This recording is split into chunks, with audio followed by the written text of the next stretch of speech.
Christine Leehealey, and I'm a board-certified rheumatologist. I have treated patients with arthritis and autoimmune disease for over a decade, and some of the most common questions I get on a daily basis are, what foods should I eat to help my condition? What kind of diet is recommended to help with my joint pain? While there are no major clinical trials that have addressed this, I have begun to research these questions which are so important to my patients. Based on the medical literature we have available, I really believe in the power of food choices. And not only have I developed recommendations, but I've also incorporated these into delicious recipes to share with you.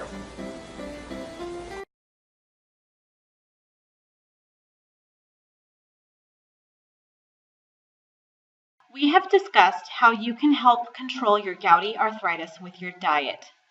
Today I want to add another layer into our discussion on this complex disease, which can help you achieve an even healthier gout diet. It's not about avoiding high protein and red meat and seafood. It's actually about avoiding sugar, which in the last decade has been linked to gout pain and attacks. But I'm not talking about all sugars. I'm talking specifically about fructose, which in large amounts can increase uric acid levels. To give you some background on this, there are two different sugar molecules that we eat every day, glucose and fructose. Regular white table sugar is made up of sucrose, which is a glucose molecule, and a fructose molecule bound by a carbon bond. After digestion in your gut, sucrose breaks down into 50% fructose and 50% glucose, which are absorbed into your bloodstream. Glucose molecules are easily utilized by all cells in the body to make energy. However, fructose can only be metabolized in the liver. This is fine in small quantities, such as when you eat fruit. In this case, the fructose enters the liver, and the liver converts it into energy that the body can use. However, when you consume a large quantity of fructose, like when drinking a soda, the liver is forced to work overtime. The resulting stress put on the liver causes some of the liver cells to die. The body treats these dead cells in a very similar way to how it processes organ meat, in that it converts these cells into purines, which, as you know, results in heightened uric acid levels. In short, high fructose in your diet increases your uric acid level, which leads to more gout flares. Given how many foods have high fructose levels, how do you go about building a diet that will keep your daily intake low and reduce your gout flares? Come into my kitchen. I'll show you how. I want to talk about some of the sweeteners that we use on a daily basis. I have them in roughly 3 different categories here. The first is refined sugar. So you have your white table sugar, your light and dark brown sugars, your powdered sugar, and corn syrup. Basically, these are made out of sucrose, which is 50% glucose and 50% fructose. So these are best to be avoided. Honey and agave syrup, maple syrup, these are great condiments, and we all use them in place of sugar because of the other nutrients in them. But actually, they have more fructose content than even the refined sugar. The agave has 90% fructose in it, so these should also be avoided. Coconut sugar is made from the sap of a coconut palm, and it has a great nutty mocha flavor to it, and I really enjoy it, but it still has fructose in it, about 30-40%, so I'm going to put this in this avoid section as well. Brown rice syrup is made from boiled and fermented rice starch, and it's actually quite different. So it's made out of maltose instead of sucrose, and maltose is 2 glucose molecules bound together. It actually has no fructose in it. I have baked with this, and my family has really enjoyed it. It has a nice malt flavor to it, and it tastes great. So I would say as long as you're not diabetic, this is a good sweetener to use if you have gout. I want to briefly mention the artificial sweeteners, which is another category. These are commonly used in diet sodas and diabetic desserts. You have sucralose, which is Splenda. You have aspartame, which is Equal. And you have saccharin, which is sweet and low. All of these do not contain any glucose or fructose in them. However, they metabolize into molecules that are not so good for your body. I think they're fine in a pinch, but every time I use them, I seriously have a headache. And they've definitely been linked to anemia, infertility, and even cancer when used in large amounts in lab animals. So I'm going to put these over here as well. And then we have the last category, which I am only familiar with in the last year or so. These are the natural sweeteners. So you have stevia here, which is the extract of the Stevia rebaudiana plant, which is found first in Brazil. And it's been used as a sweetener for centuries by many other cultures around the world. You may have heard of it because a lot of celebrities use it. Jennifer Aniston uses it. It virtually has no calories and it has no glucose or fructose in it. It's a very potent sweetener, and you use much less of it in order to achieve the same sweetness as you would the refined sugars. Truvia is a higher processed version of the stevia, and then monk fruit is an extract from a melon that's cultivated in China. All of these natural sweeteners have a bit of aftertaste to them, and so they take some getting used to, but I have baked with them and my family actually hasn't noticed much difference actually.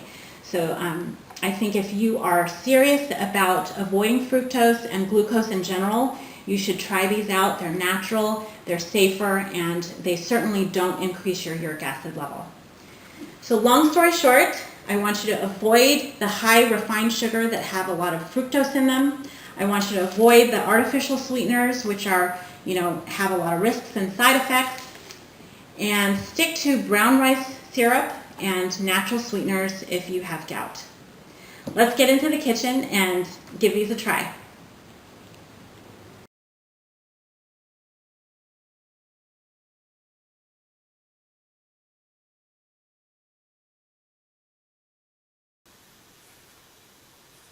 We're going to have some fun today with my fresh blueberry crumble recipe.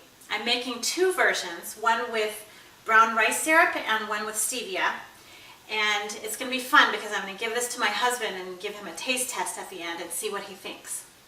So I have two saucepans on the stove right now, and I'm making my blueberry filling.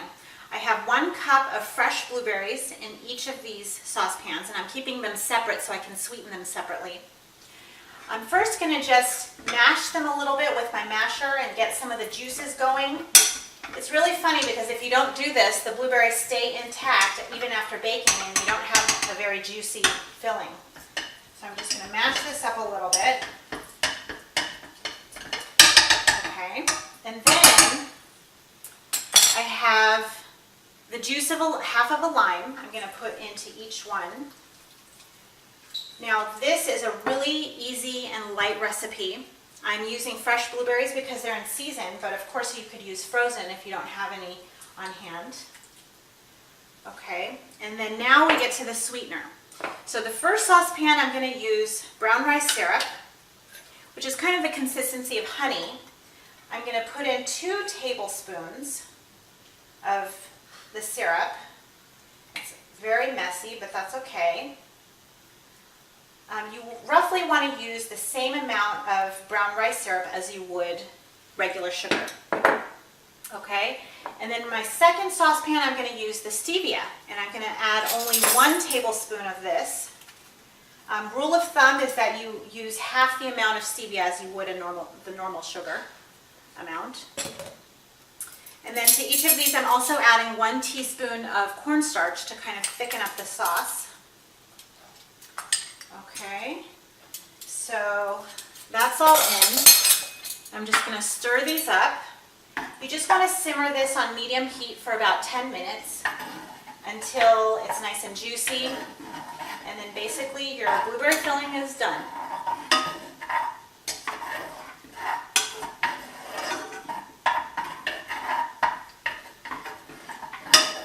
Okay, so 10 more minutes and we'll be done. Okay, I'm ready to start with my blueberry crumble topping. I already have my blueberry filling in the ramekins. We have striped ramekin for stevia and bumpy ramekin for brown rice syrup. I'm going to get my dry ingredients together and then at the end separate them out and sweeten them separately.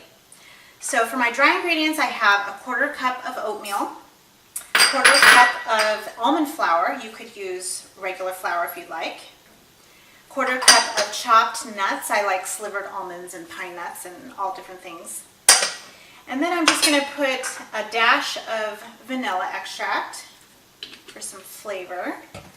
And then I have 2 tablespoons of cold cut up butter, which I'm going to add. And I'm just going to stir this up so it's the consistency of peas, as they say. So just kind of run your fork through it and get everything mixed up a little. All right. And now I'm just going to divide this up into 2 portions so I can sweeten them separately. Okay. So I'm going to just put half of this roughly into the other bowl. It's not an exact science, but that's okay. So this one I'm going to sweeten with stevia. I'm going to use 1½ teaspoons. Okay, because remember you want to do half of whatever you were about to use sugar-wise. And just stir this up so it's really well combined. Now, stevia is not sugar. It doesn't have any glucose or fructose, so it's not going to caramelize the same way you would expect, you know, a crumble topping to be. But that's okay. It's just a little bit different. So I'm going to put this topping in my stevia striped ramekin. Very nice. Okay. And then for my other brown rice syrup sweetener, I'm going to put in 1 tablespoon. Again, a little messy, but that's okay. It's going to be a more moist topping, obviously. And it's really, really tasty. It almost becomes kind of a granola because it's got oatmeal and nuts and everything. So you could actually just bake this up and it would become a granola bar. So I'm going to toss this together. It's a little more moist, as you can see, but it will caramelize because it does have glucose in it. And I'm just going to kind of spread this on the top. Okay, requires a little bit more spreading, but that's okay. And then I'm just going to cheat a little here because it's a hot summer day where I am. I'm just going to put it in my trusty toaster oven so I don't get the whole house hot. Okay, so I'm going to bake this up at 375 degrees for 25 minutes. And it's going to be nice and bubbly and perfect. Okay, so we're back. I'm here with my husband who's going to do a taste test for us. We have our blueberry crumbles out of the oven, sweetened 2 different ways, one with brown rice syrup and the other with stevia, both without any added fructose, other than that in the berries. So why don't you give it a try? All right, I'm going to start with the stevia one. You can tell it's stevia because, again, it hasn't caramelized. Let's just give it a taste.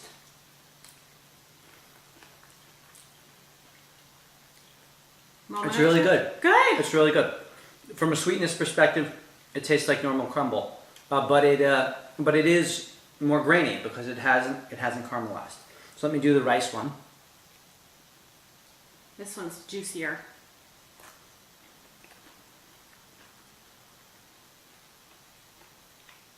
It's also really good. I mean, the fact is, if I didn't know different sweeteners were used, I would assume it's just been made with normal brown sugar or whatever it is we make it with. But I do like this one better because the consistency is more like a normal crumble because of the caramelization.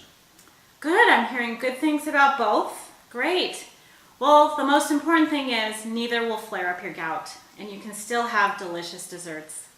I'm Dr. Christine Leehealey, and these are Cooking Points for Healthy Joints.